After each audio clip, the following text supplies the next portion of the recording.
Nous sommes en début d'après-midi et les ruelles de Westburg sont plutôt calmes. L'heure est à la sieste et la caméra s'approche d'une enseigne bien connue des habitants de la ville. L'écriteau au-dessus de la porte indique à la cuisse rôtie. Contrairement à ce qu'on peut penser, il ne s'agit pas là d'un restaurant, vu les bruits qui nous parviennent, mais plutôt d'un établissement de loisirs ou quelque chose qui s'en rapproche. À l'intérieur, derrière des parois, des rideaux, de nombreux employés s'affairent à satisfaire une clientèle difficile, bien que peu fortunée. À ce moment-là, une femme qui tranche nettement avec la plupart des occupants du lieu traverse à vive allure le bâtiment, monte un grand escalier de bois et se dirige précipitamment vers une porte bien précise. Elle frappe et nous nous retrouvons à l'intérieur de cette pièce. Première chose qui nous saute aux yeux, un uniforme de gardoche repose sur le sol, très négligemment. Et puis la caméra panote sur ce parquet, arrive vers des couvertures, et puis un torse, sur lequel sont affairées plusieurs paires de mains. À ce moment-là, une voix retentit de l'autre côté de la porte. Corbe! Je sais que t'es là! Qu'est-ce qu'on avait dit sur le règlement? Attendez. Écartez-vous. Ouais, on avait dit quoi? Tu sais très bien! Pine de loutre! Les gosses sont interdits ici! C'est pas une loutre, c'est un ratel. Écoute-moi, il y a un gamin en bas qui te demande à te voir. Qu'est-ce que je t'avais dit? Oui, bon, oui, pas les gosses. Corbe, cette voix, tu la reconnais. C'est la voix d'Elisa. Elisa, qui est la personne qui a repris en main l'établissement après cette grande catastrophe. Cette personne qui te doit beaucoup, même si ton action généreuse est restée secrète pour la plupart des gens. Personne ne sait que si cet établissement tourne encore, c'est grâce à toi. Pour eux, tu es un client comme les autres. Mais la taulière, qui est de l'autre côté de la porte, attend clairement que tu sortes et que tu fasses déguerpir cet intrus qui n'est pas bon pour les affaires. Tu sais très bien quelle est notre politique, Corbe. Pas de gamins qui rentrent, que des gamins qui sortent. Tu vois ce que je veux dire? Ouais, j'ai bien compris, ouais, j'arrive. Bien.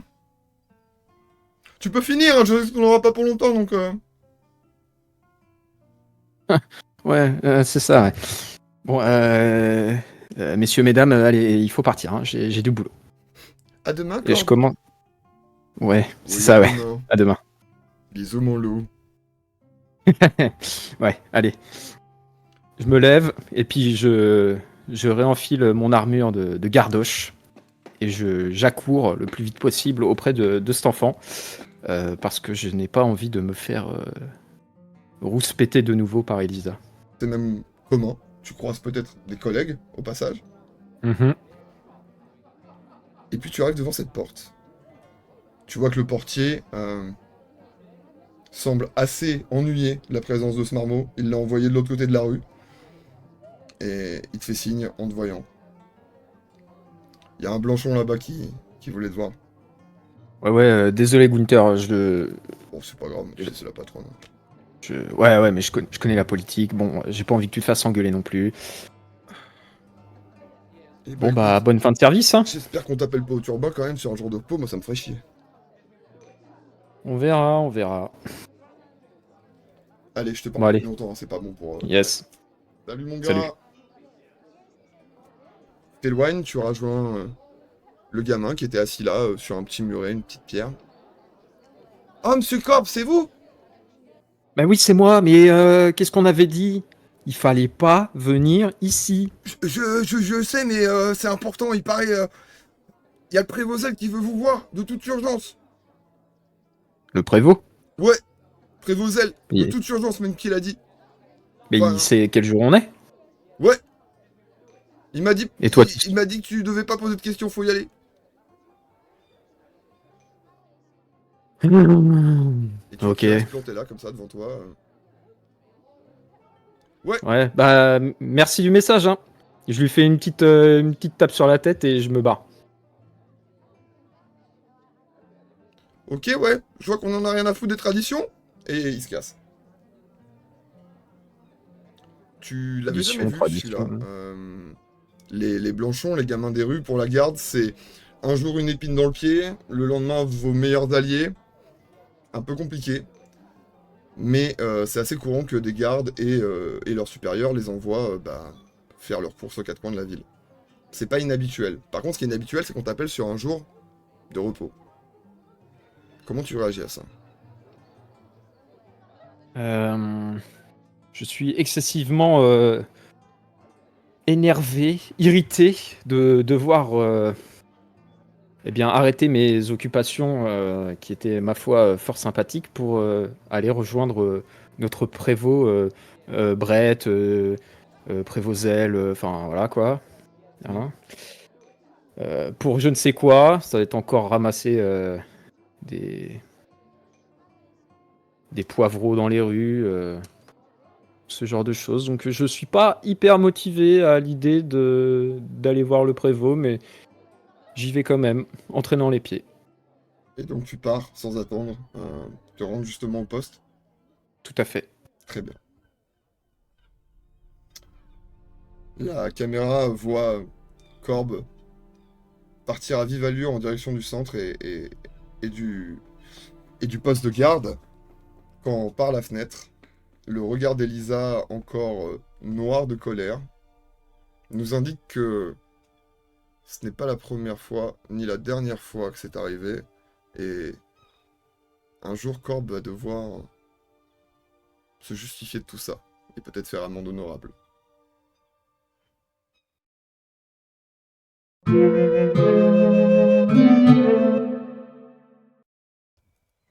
L'après-midi suit son cours à Westburg et nous nous approchons un instant de la rivière.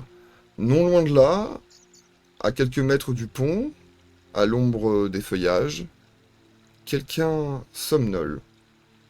Quelque chose qui n'est pas inhabituel quand on la connaît. Mais au loin, on distingue sur la berge une agitation assez intense. Il y a des hommes, des femmes de tous âges qui crient et semblent encourager des compétiteurs. Malgré ce vacarme, Madeleine est là, assoupie. Et au loin, on voit une silhouette. Une fille, une fillette même, une très très jeune fille, court à toute allure et dévale la pente qui la sépare de la berge.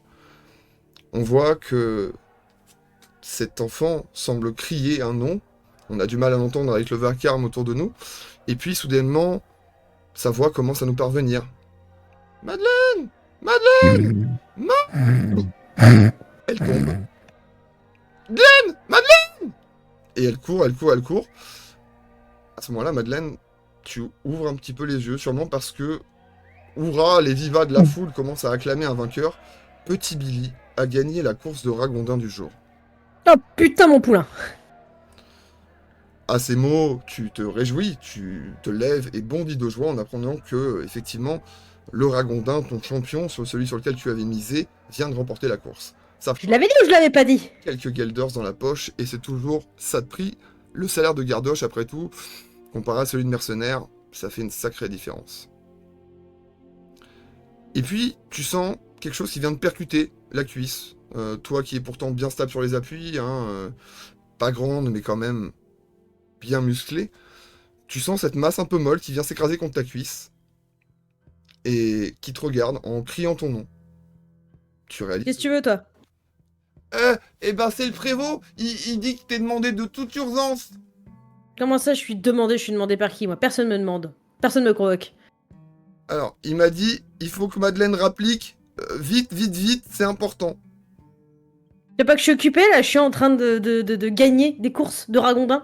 Tu sais à quel point c'est difficile de choisir un bon ragondin de nos jours, avec toutes les saloperies qu'on balance dans l'eau? Non? On fait comment? Tu sais pas ou... Je sais pas. Bah écoute, puisque de toute façon, personne n'a l'autorité de me forcer à venir, puisque c'est absolument pas dans le code civil de la garde, J'ai rien je- compris. ça va être long cette histoire. Oui, Qui est-ce qui a dit que je devais venir? le prévôt. Le prévôt Zell. Qui lui a dit que j'étais ici? Je suis pourtant là seulement 6 jours sur semaine. Bon. C'est un peu de... C'est demandé à tout le monde. Faut dire qu'on te remarque, tu sais, hein, donc on sait où t'es, hein. C'est une petite ville. Bon, je viens, mais je vais juste récupérer mes gains d'abord. Il y a un raton Rester laveur avec qui a toi. mon nom dessus. Mes gains, mon argent. Je peux rester Ma avec thune. toi. Ah, t'appelles comment? Je m'appelle Prune. Bah un nom, ça c'est un fruit. Ta phrase l'a fait bloquer pendant 3 bonnes minutes. Et tu réalises que t'auras beau te débattre tant que tu veux, tu pourras pas te débarrasser d'elle. Elle va te suivre un long moment, et vous allez finir par retourner en ville ensemble, après que tu lui aies expliqué tes méthodes de sélection pour avoir vraiment le meilleur poulain, tes petits tips. Et sur le chemin du retour, vous échangez un petit peu comme ça, vous apprenez à vous connaître, et finalement, tu réalises que, oui, cette petite blanchonne, cette gamine des rues, elle est furieuse, pas très dégourdie, mais à l'occasion, elle pourra être utile après tout. C'est des yeux et des oreilles que personne ne soupçonne, et un jour ou l'autre, ça pourrait être utile. Toujours est-il que ce soir, t'as de quoi payer une tournée aux copains. Et ça, c'est pas rien.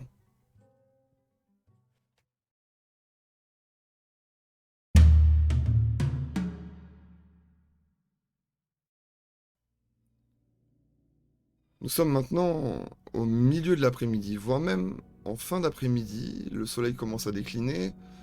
Quand on suit un garde à l'allure légèrement différente de la plupart des gardes. Peut-être est-ce que c'est par rapport à sa façon de se tenir, ou cette paire de lunettes qui chausse ses yeux. En tout cas, il est rare de voir un gardoche parmi des allées remplies de livres, de parchemins. La bibliothèque, la grande bibliothèque de Wasburg, n'ouvre pas non plus ses portes à n'importe qui. Il faut montrer patte blanche avant de pouvoir entrer. Il faut être coopté, validé par quelqu'un d'autre, pour pouvoir avoir accès aux documents les plus sacrés ou les plus diaboliques qui sont abrités entre ces murs. Schoffel, ça fait de nombreuses heures que tu es là. C'est un établissement que tu connais très très bien. Et chaque fois que tu y viens, c'est pour chercher quelque chose de différent. Mais souvent, les réponses aux questions qui t'animent se trouvent quelque part dans ces écritures, dans tous ces langages que tu connais. Je ne dirais pas que tu maîtrises, mais que tu pratiques, que tu déchiffres. En plus de ta langue maternelle, toi qui es un enfant des rues, tu as réussi à t'élever par l'éducation, par l'érudition, par l'écoute attentive. Et pourtant, aujourd'hui, tu te retrouves à jouer les gardoches. Est-ce que c'est par choix? Est-ce que tu t'es fait des ennemis qui t'ont contraint à rester dans ces sphères quelque peu basses de la société wasburgienne? Toujours est-il que tu n'as peut-être pas des besoins matériels. Peut-être que toi, c'est ton esprit qui a besoin d'être nourri. Et c'est ça, entre autres, que tu viens chercher ici. Ça, et peut-être des moyens de faire pression sur telle ou telle personne. Après tout, chacun essaye bien de se défendre et de vivre comme il peut à Wasburg, et tu sais ce que ça veut dire d'être seul contre tous. Mais tu sais aussi ce que représentent les copains, pouvoir de l'amitié, se soutenir dans les coups durs.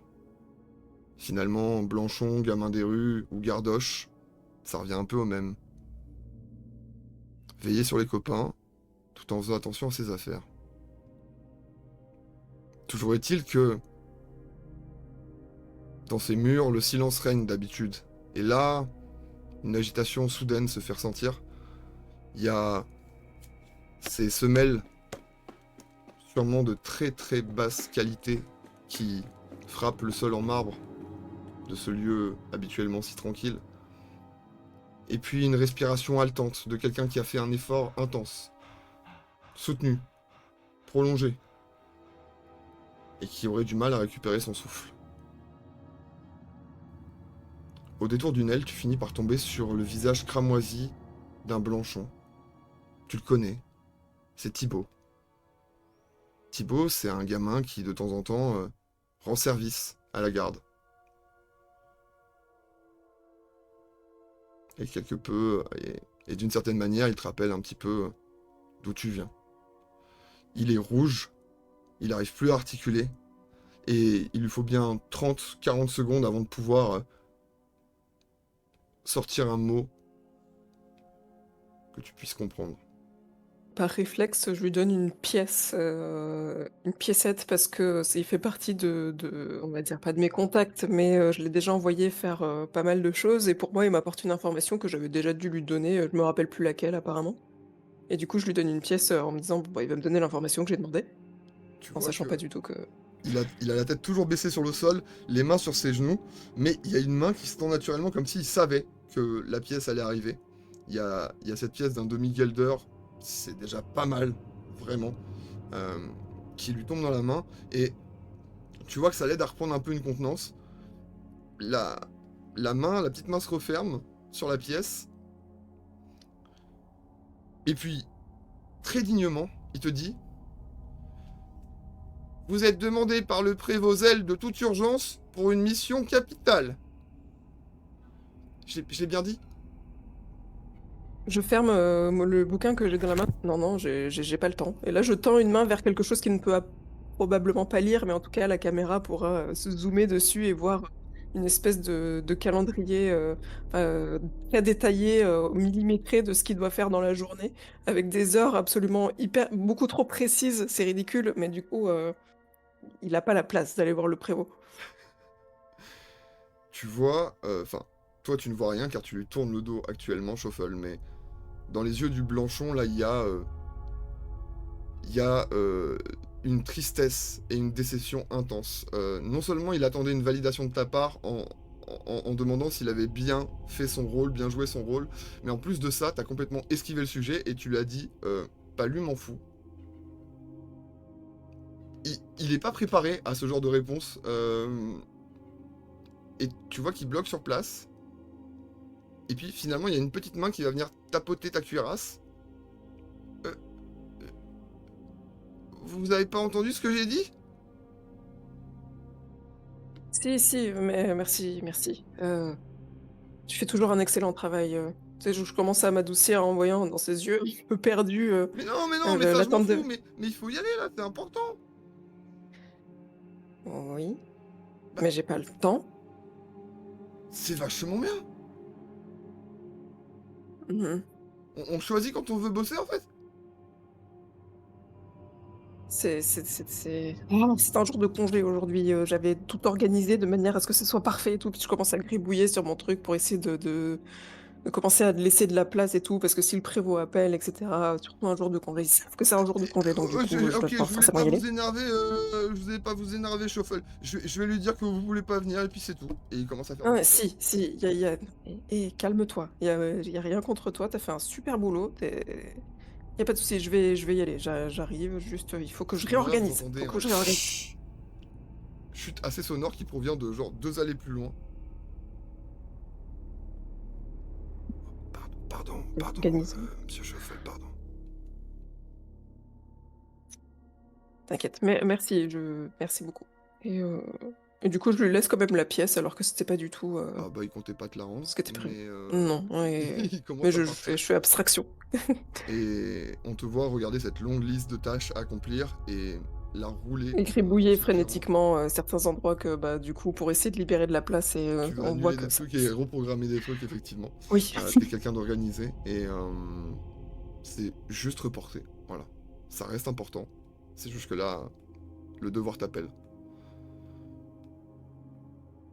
Et on te voit donc sortir de la bibliothèque sous le regard désapprobateur de quelques professeurs ou étudiants en médecine.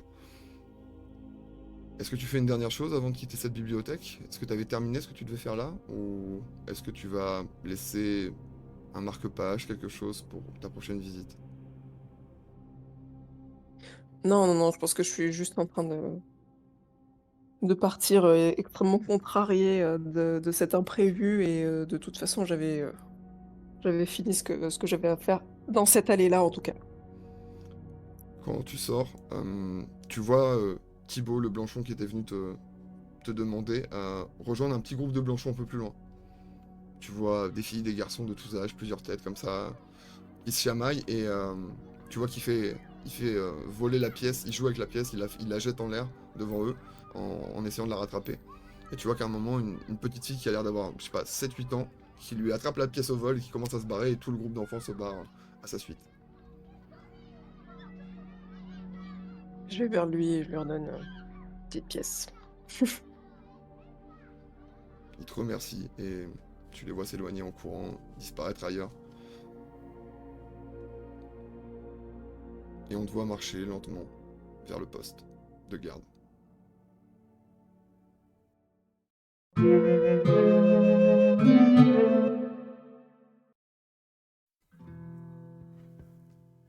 Vous finissez par vous retrouver tous les trois au bout d'un certain temps.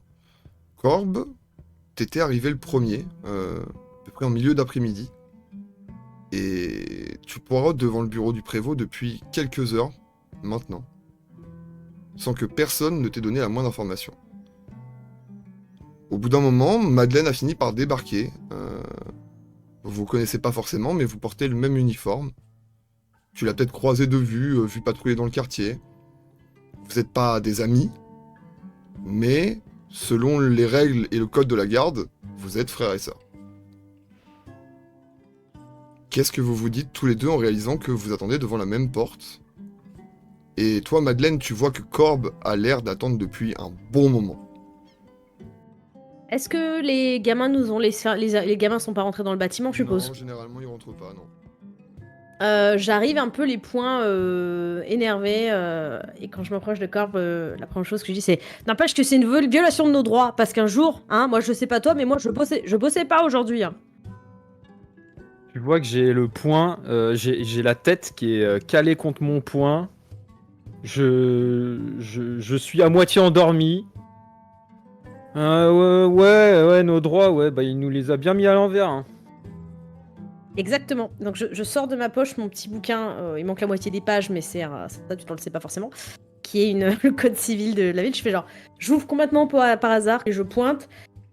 Et clairement à ma tête c'est pas du tout ce que je voulais donc j'improvise genre de toute façon c'est écrit là hein, qu'il faut respecter les droits du travailleur et moi je vais te dire hein, il va ouvrir la porte et bah hein, il va les prendre les droits en plein dans la gueule. Shuffle, toi aussi t'arrives en début de soirée devant la porte de ce bureau. On t'avait pas dit que vous allez être plusieurs. Comment tu réagis en voyant qu'il y a deux gardes qui semblent affairés à parler politique? Enfin, quelqu'un parle et l'autre écoute plutôt. Je me penche vers Madeleine et il est plus valable ce code civil. Il a été changé il y a 2 ans. Ouais bah n'empêche que les principes y restent et sur les principes qu'on a fondé notre société donc hein et n'empêche que voilà et là, je range le code civil dans ma poche. Tout ce que j'avais à dire. Et je vais m'asseoir à côté de Corbe. La vraie question, c'est est-ce qu'on peut lui mettre à l'envers à notre prévôt? Est-ce qu'il y a un truc dans la loi qui fait qu'il peut nous rembourser des heures sup? On n'a pas des... Là, dans tout ce que tu m'as dit là juste avant, non? Il n'y a pas... Alors moi, je me dis que éventuellement, étant donné que je m'apprêtais à être très riche parce que j'avais une chance aujourd'hui aux courses. Techniquement, statistiquement, j'aurais pu gagner du pognon. Je peux peut-être demander ça sur ma prime, sur la base des circonstances et des statistiques. Mais après, moi, c'est pas mon métier. Après, on peut toujours essayer. Eh ben, on fait ça, hein. Et par contre, je partage pas mon argent. C'était mon ragondin. Ouais. Ok. J'essaye d'ouvrir la porte. La porte est fermée. Mais au fait, t'as toqué quand t'es arrivé? Non, non, non. Non, bien sûr que non. Hein, j'ai pas toqué. Et là, je frappe sur la porte. Tu frappes. Pas de réponse. Tu vois, je l'avais déjà fait. Il y a personne à l'intérieur. Là, Ah, une y a petite personne, voix ouais. qui descend, enfin, qui vient il y a une petite voix qui vous provient depuis l'étage inférieur. Non, non, mais il est pas encore arrivé, hein, je vous ferai signe, hein. Oui, voilà. Du coup, en entendant ça, j'ouvre le petit carnet et je barre 2 lignes de mon Effectivement, emploi du temps. ça risque d'être long. Et vous attendez, et vous attendez, et vous attendez. Ça n'en finit pas. Jusqu'à ce qu'un moment, les marches en bois de l'escalier se mettent à grincer, et qu'une silhouette commence à apparaître à votre étage.